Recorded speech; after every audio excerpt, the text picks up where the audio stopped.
So let's explore the usefulness of various teachings. We're talking specifically here about non-duality and teachings that we get from Eastern mysticism.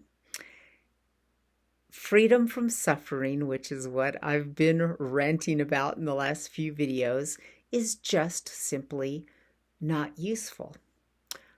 What is the use of even knowing that as a seeker? I mean, I would assume you don't have to teach that to an enlightened person, right? They're gonna know. So what is the usefulness of teaching freedom from suffering?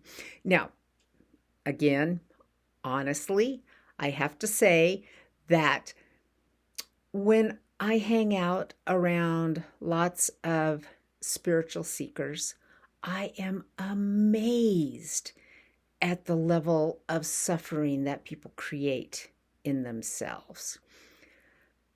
I mean, it's just astonishing, and I can see how an enlightened spiritual teacher who was regularly teaching people, they would tend to just focus on this freedom from suffering because it's so obvious in everybody, and you want to help, you want to help people get unattached from that, but it doesn't help.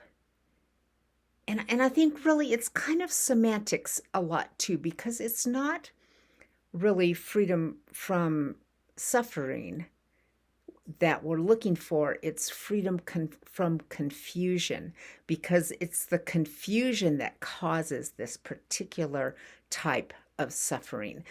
And be really specific, that there are different types of suffering. Like there's what we might want to call real suffering.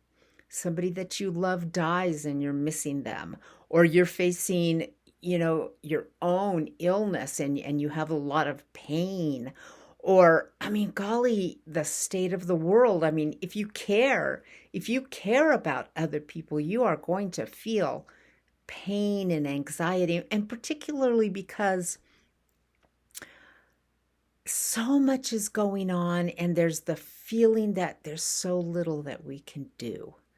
So these are all what I would have to call real suffering. But then there is so much, 99.9% of the actual suffering that people endure on a daily basis is just self-created. And you stop creating it and you're not suffering that suffering.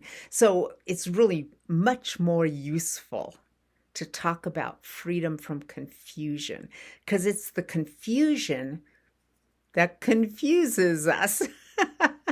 And so much of the confusion is caused by the fact that we believe lies. Rant, back to freedom from suffering. If you have really bought into this idea of freedom from suffering, then you're always going to get on your case when you're suffering. It's like, I'm suffering. Oh my gosh, I shouldn't be suffering. Worse than that, we, of course, always project onto other people. And so we see somebody else suffering. It's like, well, it's your fault. I mean, that's just mean. So freedom from confusion. Let's work on that one instead.